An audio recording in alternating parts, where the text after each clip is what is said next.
அஸ்ஸலாமு அலைக்கும் வரஹ்மத்துல்லாஹி வபரகாத்துஹு. வஸ்ஸலாத்து வஸ்ஸலாம் அலா ரசூலுல்லாஹ் மாபாத். அளவற்ற அருளாளனும் நிகரற்ற அன்புடையவனுமாகிய எல்லாம் வல்ல ஏக இறைவன் அல்லாஹ்வினுடைய திருப்பெயரை கொண்டு ஆரம்பம் செய்கிறேன். எல்லா புகழும் அகிலங்களின் இறைவனாகிய அல்லாஹ் ஒருவனுக்கே உரித்தாகட்டும். சாந்தியும் சமாதானமும் முகமது நபி ரசூலுல்லாஹி ஸல்லல்லாஹு அலைஹி வஸல்லம் அவர்கள் மீதும், அவருடைய குடும்பத்தார், உற்றார், உறவினர்கள் மற்றும் நண்பர்கள் மற்றும் நம்முடைய அத்தனை பேரின் மீதும் உண்டாவதாக என்று பிரார்த்தித்தவனாக என்னுடைய உரையை ஆரம்பம் செய்கிறேன். இன்னைக்கு எந்த தலைப்பில் பேச போகிறோம் அப்படின்னா, நான் ஒரு கிறிஸ்தவ குடும்பத்தில் பிறந்து ஒரு கிறிஸ்தவ மத போதகராக இருந்து இஸ்லாத்தை ஏற்று இப்பொழுது ஒரு 1.5 வருடங்கள் ஆகியிருக்கிறது. கரெக்டாக சொல்லணும்னா 1 வருஷமும் ஒரு 10 மாதங்களும் ஆகி இருக்கிறது. ஏறக்குறைய 2 வருஷத்தை நெருங்கி கொண்டிருக்கிற அல்ஹம்துலில்லாஹ். என்னுடைய பழைய பெயர் பிளசன்ட் இஸ்ராயேல். என்னுடைய புதிய பெயர், அதாவது இஸ்லாத்துக்கு வந்த பிறகு என்னுடைய பெயர் முகமது ரியாசுதீன். இப்போ பொதுவாக கிறிஸ்தவர்களுடைய பெரிய நம்பிக்கை என்ன அப்படின்னா, இயேசு தான் அந்த கடவுள் அப்படிங்கிற ஒரு நம்பிக்கை. பொதுவாக உலகத்தில் எல்லா மதங்களிலுமே ஒரு நம்பிக்கை இருக்குது. அது அவங்க எத்தனை கடவுளை வணங்கினாலும் அவங்க சொல்லுகிற ஒரு காரியம் என்ன அப்படின்னா, கடவுள்னு ஒருத்தன் மேலே இருக்கிறான், அவன் எல்லாத்தையும் பார்த்துட்டு இருக்கிறான் அப்படின்னு சொல்லுவான். கடவுள்னு ஒருத்தன் தான் அப்படிங்கிற நம்பிக்கை எல்லா மதங்களும் எல்லார் இடத்துலையும் இருக்குது. கடவுள்னு ஒருத்தன் மேலே இருக்கிறான் அப்படிங்கிற நம்பிக்கை. கிறிஸ்தவர்களுடைய நம்பிக்கை எப்படி இருக்குது அப்படின்னா, அந்த கடவுள் இயேசு தான் அப்படிங்கிற நம்பிக்கை இருக்குது. அந்த ஒரே கடவுள் இயேசு அப்படிங்கிற நம்பிக்கை இருந்து கொண்டிருக்கிறது. ஆனால் இயேசு கிறிஸ்து இந்த பூமியில் இருக்கும் பொழுது அவர் எந்த மதத்தை பற்றி அவர் போதித்தார், இன்னைக்கு சொல்லப்படுகிறதுனால மதங்கிற வார்த்தையை பயன்படுத்துகிறார். அவர் எந்த கடவுளை பற்றி அவர் பேசினார், அவர் எந்த மார்க்கத்தை போதித்தார் என்று சொன்னால், இயேசு கிறிஸ்து பூமியிலே வாழ்ந்த வாழ்நாள் முழுவதும் அவர் இஸ்லாத்தை மட்டும்தான் போதித்தார். அவர் இஸ்லாத்துக்கு மாறாக இன்றைக்கு இஸ்லாமியர்களாக நாம் பின்பற்றுகிற எந்த ஒரு காரியத்துக்கும் எதிராக அவர் பேசினதும் இல்லை. இதை நீங்கள் செய்யக்கூடாதுன்னு சொன்னதில்லை. இன்றைக்கு எதை நாம் கட்டாய கடமையாக்கி செய்து கொண்டிருக்கிறோமோ அதை தான் இயேசு கிறிஸ்து வாழ்ந்த நாட்களிலும் அவர் அன்றைக்கு இருந்த இஸ்ரேலில் அந்த நாட்டில் மக்களுக்கு அதை குறித்து அதிகமாக உபதேசம் செய்து வந்தார். அவருடைய போதனைகள், உபதேசங்கள் எல்லாம் எதின் அடிப்படையில் இருந்துச்சு அப்படின்னா, இஸ்லாத்தின் அடிப்படையில் தான் இருந்துச்சு. இஸ்லாம் என்கிற வார்த்தையினுடைய அர்த்தம் என்ன அப்படின்னா, நம்ம இறைவனுக்கு கட்டுப்பட்டு நடக்கிறவர்களாக இருக்கிறோம். முஸ்லீம் என்றால் இறைவனுக்கு கட்டுப்பட்டவர். இஸ்லாம் என்பது இறைவனுக்கு கட்டுப்பட்டு இறைவனுக்கு கீழ்ப்படிந்து நடக்கிற ஒரு வாழ்க்கையை குறிக்கிறது. இயேசு கிறிஸ்து தான் வாழ்ந்த நாட்களில் அவர் சொன்னார், நான் என்னுடைய சுயமாய் நான் ஒன்றும் செய்வதில்லை, என்னுடைய பிதா எனக்கு எவைகளை சொல்லுகிறாரோ அவைகளே நான் செய்கிறேன் என்பதாக அவர் சொல்லுகிறார். இந்த வசனத்திலிருந்து நாம் புரிந்து கொள்ள வேண்டிய காரியம் என்னன்னா, இயேசு கிறிஸ்து தன் சுயமா எதையும் செய்யல, பரலோகத்தில் இருக்கிற பிதா எதை சொல்லுகிறாரோ அதை மட்டும்தான் அவர் செய்கிறார். ஆகவே அவர் நிச்சயமாக ஒரு இஸ்லாமியன் எப்படி வாழ வேண்டுமோ அந்த வாழ்க்கையை தான் அவர் வார்த்தையால் அவர் சொல்லி காண்பித்திருக்கிறார். அந்த இடத்துல அவர் தன்னுடைய வாழ்க்கையிலும் அப்படிதான் அவர் வாழ்ந்திருக்கிறார். இப்போ இயேசு கிறிஸ்து, கிறிஸ்தவர்கள் சொல்லுகிற அந்த நம்பிக்கையின்படி இயேசு கிறிஸ்து கடவுளாக இருந்தார், அவர் பூமிக்கு மனுஷனாக பிறந்து வந்தார், பூமியில மனுஷனாக வாழ்ந்தார் என்று சொல்லுகிறாங்க. அப்போ இயேசு பூமியிலே வாழ்ந்த நாட்களிலே அவர் கடவுளை வணங்கினார் என்கிற வசனங்கள் பைபிளில் இருக்குது. அவர் காலைதோறும் அவர் இரவில் எழுந்து போய், காலையில் அந்த இருட்டான நேரத்தில் சூரியன் உதிக்கிறதுக்கு முன்பதாக அவர் எழுந்து போய் தனிமையிலே அவர் தொழுது கொண்டிருந்தார், ஜெபம் பண்ணினார் என்கிற வார்த்தையெல்லாம் பைபிளில் இருக்கிறது. இயேசுவே கடவுளாக இருப்பாரானால் அவர் எந்த கடவுளிடத்தில் போய் ஜெபம் பண்ணார், அவர் எந்த கடவுளிடத்தில் போய் தொழுகை செய்தார், அவர் எந்த கடவுளிடத்திலே தன்னுடைய தேவைகளை கேட்டார் என்பதை முதலாவது நாம் புரிந்து கொள்ள வேண்டும். இரண்டாவதாக, இயேசு கிறிஸ்து பரலோகத்தில் இருக்கிற என் பிதாவின் சித்தத்தின்படி செய்வதே என்னுடைய மெய்யான போஜனமாக இருக்கிற என்னுடைய முக்கியமான வேலையே அதுதான் அப்படின்னு சொன்னார். அப்போ பரலோகத்தில் இருக்கிற பிதாவுடைய வேலையை தான் நான் செய்ய வந்திருக்கிறேன்னா அந்த இயேசு கடவுளாக இருக்க முடியுமா? நான் என்னுடைய சுயமை எதையுமே செய்ய மாட்டேன்னு சொல்றாரு. கடவுள் என்கிறவர் யாருடைய அனுமதியும் பெறாமல் எல்லாவற்றையும் செய்யக்கூடியதான தன்மை உடையவர். நம்ம ஒருத்தருக்கு கீழே இருக்கிறோம் அப்படின்னா அவங்களுடைய அனுமதி பெற்றுட்டு தான் நம்ம எதையும் செய்ய முடியும். இயேசு கிறிஸ்து சொல்லுகிறார், நான் என் பிதாவினுடைய அனுமதி இல்லாமல் எதையும் செய்ய முடியாது என்று சொல்வார். ஆனால் அவர் நிச்சயமாக கடவுளாக இருக்க முடியாது. பைபிள்ல வசனம் இருக்கிறது, நம்முடைய தேவனுக்கு போதிக்கத்தக்கவன் எவரேனும் உண்டா? நம்முடைய இறைவனுக்கு, நம்ம வணங்குற கடவுளுக்கு யாராவது புத்திமதி சொல்ல முடியுமா? அவரை கைட் பண்றதுக்கு யாராவது இருக்கிறாங்களான்னா யாருமே கிடையாது. ஆனால் இயேசு கிறிஸ்து சொல்லுகிறார், நான் என் பிதாவினாலே வழிநடத்தப்படுகிறேன். அவர் என்ன கைட் பண்றாரு, அவர் எனக்கு என்ன சொல்றாரோ அதைத்தான் நான் செய்கிறேன்னு சொல்றாரு. அப்படி இருக்கும் பொழுது இயேசு நிச்சயமாக கடவுள் இல்லை. இன்றைக்கு கிறிஸ்தவர்கள் நம்பிக்கொண்டிருக்கிற நம்பிக்கை பொய்யானது. இன்னைக்கு எல்லாருக்கும் மனநலம் எப்படி ஆயிடுச்சு அப்படின்னா, இன்னைக்கு உலகத்துல பெரிய ஒரு மார்க்கம் அல்லது பெரிய ஒரு மதம், பெரிய ஒரு சமுதாயம் அப்படின்னா கிறிஸ்தவர்களுடைய கூட்டம். உலக மக்கள் தொகையில அதிகமா இருக்கிறவங்க கிறிஸ்தவர்கள். இப்ப பெருவாரியான மக்கள் இதை நம்புறாங்க அப்படிங்கிறதுக்காக அது உண்மையாயிருமா? ஒருத்தர் ஒரு உண்மையை பேசுறாரு, 10 பேர் சேர்ந்து ஒரு பொய்யை பேசிட்டாங்க அப்படிங்கிறதுக்காக 10 பேர் ஒரு விஷயத்த சொல்றாங்க, அதுதான் உண்மை. இவர் ஒருத்தர் தான் இதை சொல்லிட்டு இருக்கிறார், அதனால இது பொய்ன்னு சொல்ல முடியுமா? இன்றைக்கு மக்கள் எப்படி யோசிக்கிறாங்கன்னா, இது பொய்யா இருந்தா இத்தனை பேர் இதை பின்பற்றுவாங்களா? இயேசுதான் உண்மையான கடவுள், பைபிள் தான் உண்மையான சத்தியம், அதனாலதான் இவ்வளவு கூட்டம் சேர்ந்து கொண்டிருக்கிறது என்று சொல்லி. அதே பைபிள் சொல்லுகிறது, ஜீவனுக்கு போகிற வாசல் மிகவும் நெருக்கமாக இருக்கிறது, அது மிகவும் இடுக்கமான பாதை, அதில் வழியாய் பிரவேசிக்கிறவர்கள் ஒரு சிலர் மாத்திரமே. ஆனால் கேட்டுக்கு அழிவுக்கு போகிற வாசலோ விசாலமானது, அதன் வழியா நிறைய பேர் போவாங்க. ஆனால் சத்தியத்தின் பக்கமாக, உண்மையின் பக்கமாக வரக்கூடிய மக்கள் கொஞ்சம் பேர் தான் இருப்பாங்க. அவர்கள் அந்த சத்தியத்திலும் உண்மையிலும் தங்களை காத்துக்கொள்ளவும் அதிகமாக கஷ்டப்படணும். ஆனால் அழிந்து போகிற அழிவின் பாதையிலே போகக்கூடியவர்கள் திரளாய் இருப்பார்கள். தயவு செய்து இந்த வீடியோ பார்த்து கொண்டிருக்கிற கிறிஸ்தவர்கள் தவறாய் விளங்கி கொள்ள வேண்டாம். கிறிஸ்துவம் என்பது இயேசு கிறிஸ்து போதித்த மார்க்கம் அல்ல. இயேசு கிறிஸ்து போதித்த மார்க்கம் இன்றைக்கு இருக்கிற கிறிஸ்துவம் அல்ல. இயேசு கிறிஸ்து எப்படிப்பட்ட போதனையை மக்களுக்கு கொடுத்தாரோ அதுக்கு மாறான காரியங்களை இன்றைக்கு கிறிஸ்தவத்தில் செய்து கொண்டிருக்கிறார்கள். இயேசு கிறிஸ்து யாரை வணங்க சொன்னார் என்று சொன்னால், நீங்கள் ஒரே கடவுளை வணங்க வேண்டும் என்று சொன்னார். புதிய ஏற்பாட்டிலே மாற்கு எழுதின சுவிசேஷம் 12ஆம் அதிகாரத்தில் 29-30 வசனங்களிலே இயேசு கிறிஸ்து சொல்லுகிறார், இஸ்ரவேலை கேள், உன் தேவனாகிய கர்த்தர் ஒருவரே கர்த்தர், அவரை அல்லாமல் வேறு ஒருவரும் இல்லை என்று சொல்லி. அப்ப இயேசுவே சொல்லுகிறார், உன் தேவனாகிய கர்த்தர் ஒருவரே கர்த்தர், அவரை அல்லாமல் வேறு ஒருவரும் இல்லை என்று சொல்லி. இயேசு கிறிஸ்து ஒரு முறை 40 நாட்கள் உபவாசம் என்கிறதான ஒரு நோன்பு நோற்றிருந்த பொழுது, பிசாசானவன் சைத்தான் இயேசு கிறிஸ்துவின் இடத்திலிருந்து சில கேள்விகளை கேட்கும் பொழுது இயேசு அந்த இடத்துல சொல்லுகிறார், உன் தேவனாகிய கர்த்தர் ஒருவரையே பணிந்து கொண்டு அவர் ஒருவருக்கே ஆராதனை செய்வாயாக என்று எழுதப்பட்டிருக்கிறதே என்று சொல்லுகிறார்.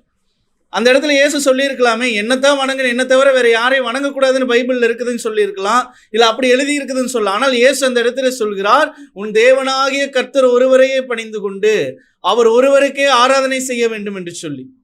இந்த வசனங்களிலும் இயேசு கிறிஸ்து அந்த இடத்துல உறுதியாய் சொல்லுகிறார், ஒரே கடவுளை வணங்க வேண்டும் என்று சொல்லி. அப்ப இயேசு போதித்த முதல் காரியம் என்ன என்று சொன்னால், ஒரே கடவுளை வணங்க வேண்டும். இன்றைக்கு இஸ்லாத்தினுடைய 5 தூண்கள் இருக்கிறது. இஸ்லாமியர்களாகிய நமக்கு தெரியும், இஸ்லாம் 5 தூண்களின் மீது கட்டமைக்கப்பட்டிருக்கிறது. அதுல முதல் தூண் என்னன்னா சகாதத், அஷ்ஹது லா இலாஹா இல்லல்லாஹ் அஷ்ஹது அன்ன முஹம்மது ரசூலுல்லாஹ். இப்போ முதல் தூண் என்ன அப்படின்னா, இறைவன் ஒருவன் தான், வணக்கத்துக்குரிய இறைவன் ஒருவன் தான், அவனை தவிர வேறு யாரும் இல்லை என்று சொல்லுகிறது. அந்த வார்த்தையை, அந்த போதனையை முதலாக இயேசு கிறிஸ்து மக்களுக்கு உபதேசம் செய்தார். அதுக்கு பைபிள்ல அதிகமான ஆதாரங்கள் இருக்கிறது. இரண்டாவதாக, ஒரு முஸ்லிமின் மீது, ஒரு இஸ்லாமியன் மீது கடமையாக்கப்பட்டது தொழுகை. முதலாவது அவன் கடவுள் ஒருத்தர் தான் அப்படிங்கிறத நம்பணும், அல்லாஹ் ஒருவன் தான், அவனை தவிர வேறு யாரும் இல்லைங்கிறத நம்பணும். ரெண்டாவது தொழுகணும். இயேசு கிறிஸ்து தொழுகையை கட்டாயமாக்கினார் மக்களுக்கு. நீங்க டெய்லியும் தொழுகணுங்கிறத மக்களுக்கு சொல்லி கொடுத்தார். இயேசு கிறிஸ்து காலையிலும் மாலையிலும் மதிய நேரத்தில் தினம் 3 வேளை அவர் தொழுகிறவராக இருந்தார். காலை நேரத்தில் இருட்டோடு எழுந்து போய் அவர் தொழுது கொண்டு வந்தார் என்று வேதத்தில் சொல்லப்பட்டிருக்கிறது. இல்லை அவர் ஜெபம் தான் பண்ணாரு அப்படின்னு சொல்லுவாங்க சிலர். ஜெபம் பண்ணும் பொழுது, அதாவது துவா கேட்கிற, ஒரு கடவுள்கிட்ட ஒரு பிரார்த்தனை செய்கிறதுக்கும் தொழுகிறதுக்கும் வித்தியாசம் இருக்குது. இயேசு கிறிஸ்து தொழுத விதத்தை குறித்து பைபிள்ல சில வசனங்கள் சொல்லுகிறது. அவர் தன்னுடைய நெற்றி தரையிலே படும்படியாக குனிந்து தொழுதார் என்று சொல்லி வசனத்தில் இருக்குது. பைபிள் இருக்கிற வசனங்கள்ல இருக்கிறது. அதே போல இயேசு கிறிஸ்து பணிந்து அவரை தொழுது கொண்டார் என்று சொல்லி சொல்லப்பட்டிருக்கிறது. கடவுளுக்கு முன்பதாக பணிந்து நிற்பது என்று சொல்லுவது, இன்றைக்கு இஸ்லாத்தில நம்ம தொழுகையில ருக்கு என்கிறதான ஒரு நிலையில் நிற்கிறோம். கடவுளுக்கு முன்பதாக பணிந்து நம்முடைய கைகளை கட்டி கொண்டு நிற்கிற அந்த ஒரு நிலையைத்தான் இயேசு கிறிஸ்து செய்தார் என்று சொல்லி பைபிள் தெளிவாய் சொல்லுகிறது. இரண்டாவதாக இயேசு கிறிஸ்து தரையிலே தன்னுடைய நெற்றி படும்படியாக அவர் குனிந்து வணங்கினார் என்று சொல்லி எழுதப்பட்டிருக்கிறது. இன்றைக்கு சஜிதா செய்கிற அந்த நிலையிலும் இயேசு தொழுதார் என்று வேதத்தில் வசனங்கள் இருக்கிறது பைபிள்ல. ஆனால் கிறிஸ்தவர்கள் இன்றைக்கு அதை மறைத்து நம்ம பழைய மார்க்கத்தை ஆதாம் முதல் இயேசு கிறிஸ்து வரைக்கும் எதை பின்பற்றி கொண்டு வந்தார்களோ அந்த மார்க்கத்தை நாம் பின்பற்றி விடக்கூடாது என்பதற்காக கிறிஸ்தவத்திலே கொண்டு வந்த சில குழப்பத்தினாலே இன்றைக்கு தொழுகை என்பது மறைக்கப்பட்டிருக்கிறது. ஒரு முஸ்லீமின் மீது கடமையாக்கப்பட்டிருக்கிறதை போல குரானில் உள்ள வசனம் என்ன அப்படின்னா, நீங்க தொழுது உங்கள் இறைவனுக்கு அறுத்து பலியிட வேண்டும் என்று சொல்லி உங்கள் குர்பானியும் கொடுக்கணும், தொழுகணும். இது ரெண்டு காரியம் ஒரு முஸ்லீம் செய்ய வேண்டியதான காரியங்கள். பைபிள்ல பழைய ஏற்பாடு என்று சொல்லப்படுகிறதான இயேசு கிறிஸ்துவுக்கு முன்பதாய் நடந்த சம்பவங்களிலே கடவுளை தொழும்படியாக மக்கள் சென்றதற்கான ஆதாரங்கள் இருக்கிறது. அவர்கள் பலி செலுத்தி, அதாவது குர்பானி கொடுத்ததுக்கான ஆதாரங்களும் பைபிளில் இருக்கிறது. ஆனால் இன்றைக்கு பலி செலுத்துதல் என்பதும் இல்லை, தொழுகை என்பதும் கிறிஸ்தவத்தில் இல்லை.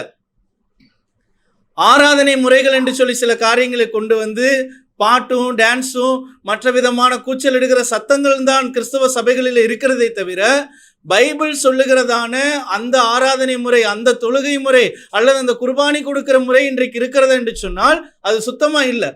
பைபிள்ல சொல்லப்படாத ஒரு காரியத்தை பின்பற்றி விட்டு நாங்கள் வேதத்தை பின்பற்றுகிறோம், நாங்கள் ஆதாம் முதல் இயேசு கிறிஸ்து வரை எந்த வசனங்கள் பைபிள்ல சொல்லப்படுகிறது அதைத்தான் பின்பற்றுகிறோம் என்று சொன்னால் அது நிச்சயமாக நம்மை படைத்த கடவுளுக்கு செய்கிறதான மிகப்பெரிய துரோகம். பைபிள் கையில் இருக்குது, பைபிள் இருக்கிற வசனம் இருக்குது, நீங்க தொழுகணும் பலி செலுத்தணும்னு பைபிள் இருக்குது. ஆனா எதையுமே செய்யல. ஆனா நான் பைபிளை பின்பற்றுறேன், ஏன்னா இயேசுவை பின்பற்றுகிறேன் என்று சொன்னால் இயேசுவை பின்பற்றுகிறவர்கள் இயேசு எதை செய்தாரோ அதையும் செய்யணும். நான் ஒருத்தரை ஃபாலோ பண்றேன்னா என்ன அர்த்தம்? அவர் எதெல்லாம் செய்யறாரோ அதெல்லாம் நானும் செய்யணும்.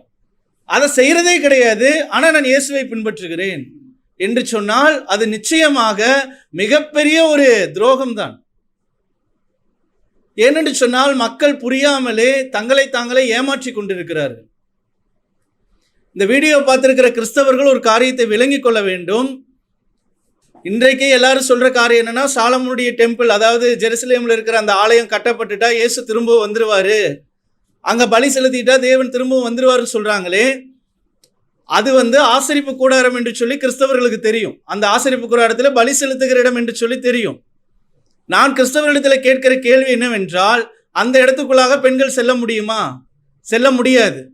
ஆனால் அன்னாள் என்கிற விதவை அவள் கர்த்தருடைய ஆலயத்திலே தங்கி இருந்து இரவும் பகலும் தேவனை துதித்து தொழுது கொண்டு வந்தாள் என்று சொல்லி பைபிளில் சொல்லப்பட்டிருக்கிறதே, அந்த ஆலயம் எங்கே இருக்கிறது? இயேசு கிறிஸ்து நின்று பிரசங்கம் பண்ணினாரே, அந்த ஆலயம் எங்கே இருக்குது? ஆசரிப்பு கூடாரத்துக்குள்ள பிரசங்கமே பண்ண முடியாது. அங்கே ஆர்க் ஆஃப் கவனன்ட், தேவனுடைய உடன்படிக்கை பெட்டி மட்டும்தான் இருக்கும். இவங்க பலி செலுத்துவாங்க, அந்த ரத்தத்தை கொண்டு போய் பிரதான ஆசாரியன் மாத்திரம் அங்கே தெளிப்பார், அவ்வளோதான். பாவ பரிகாரத்துக்காகவும் குற்ற பரிகாரத்துக்கும் மற்ற காரியங்களுக்காக செய்கிறதாக பைபிளில் சொல்லப்பட்டிருக்கிறது. இந்த மகா பரிசுத்த ஸ்தலமோ பிரகாரமோ என்று சொல்லப்படுகிற இந்த ஆசரிப்பு கூடாரத்திலே பிரசங்கம் பண்ணுவதற்கென்று ஏதாகிலும் இடம் இருக்கிறதா? அப்படிப்பட்ட எந்த இடமுமே கிடையாது. அப்ப இயேசு இருந்த காலத்திலே அவர் பிரசங்கம் பண்ணின தேவாலயம் என்பது எது? அது நிச்சயமாக பைத்துல் மக்திஸை தான் குறிக்கிறது. இன்று அக்ஸா என்று சொல்லப்படுகிறதான அந்த பள்ளிவாசலை தான் குறிக்கிறது. இயேசு அந்த பள்ளிவாசலில் நின்று தான் பிரசங்கம் பண்ணினார், அந்த இடத்துல தான் மக்கள் தொழுது கொண்டார்கள். ஆனால் இன்றைக்கு உலகத்தில் ஏற்பட்டிருக்கிற கிறிஸ்தவர்களுக்குள்ளாக இருக்கிற பல குழப்பங்களினாலே அதை முற்றிலுமாக மறைத்து விட்டு பலி செலுத்துகிற இடத்தை மட்டும்தான் தங்களுடைய தேவாலயம் என்று சொல்லிக்கொண்டு ஒரு பிரிவினையை உருவாக்கி தொழுகை என்பதையே மறைத்து விட்டார்கள். அப்ப இயேசு தொழுதார், தொழுகையை வலியுறுத்தினார். ஆனால் இன்றைக்கு கிறிஸ்தவத்திலே தொழுகை இல்லாமல் போய்விட்டது.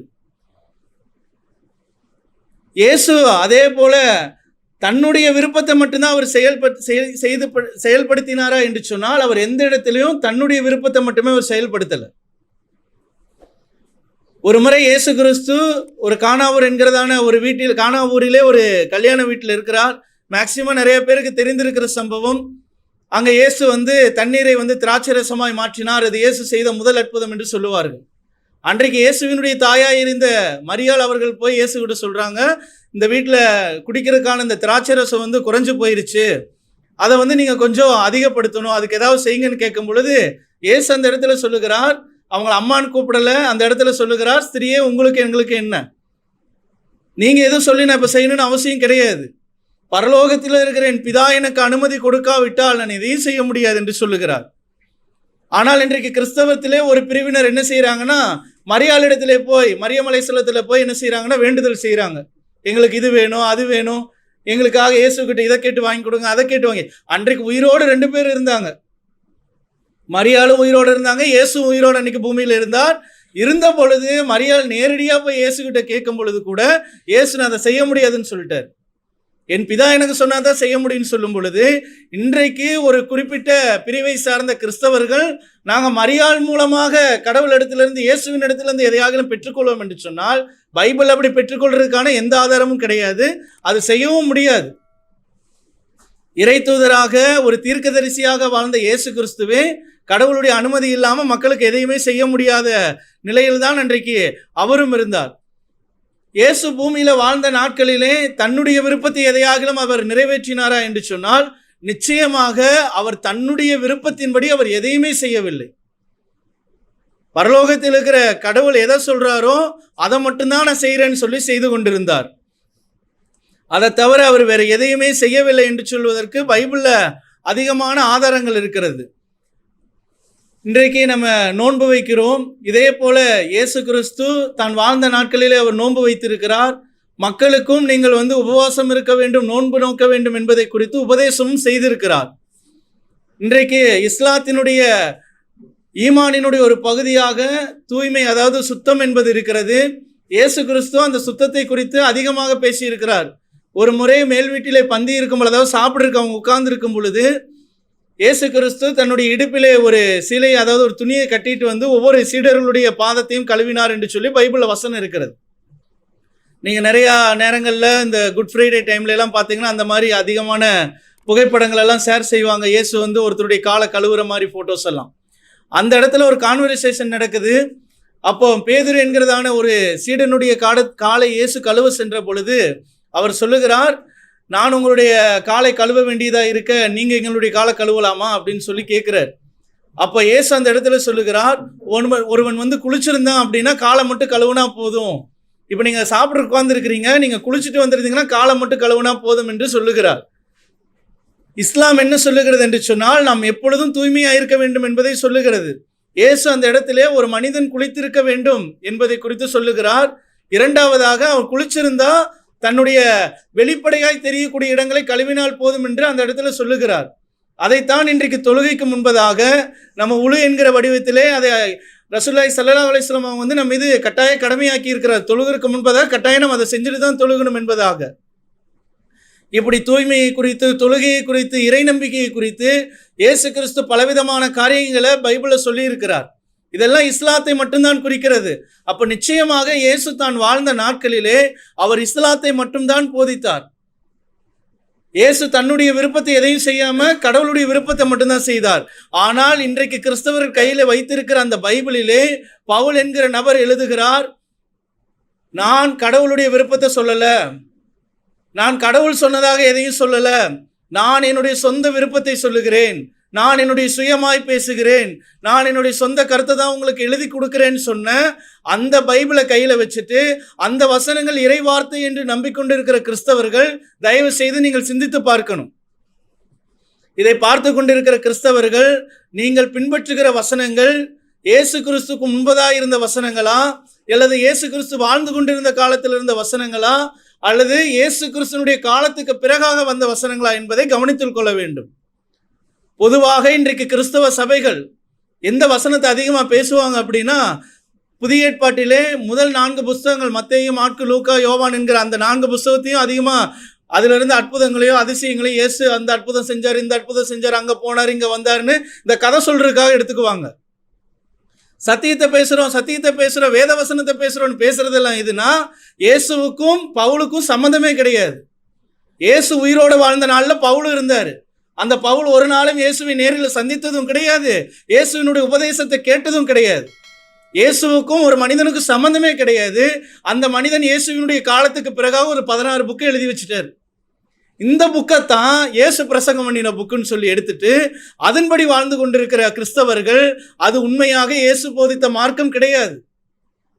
இயேசு சொன்னார், நீங்கள் என்னை ஆண்டவர் என்றும் போதகர் என்றும் சொல்லுகிறீர்கள்.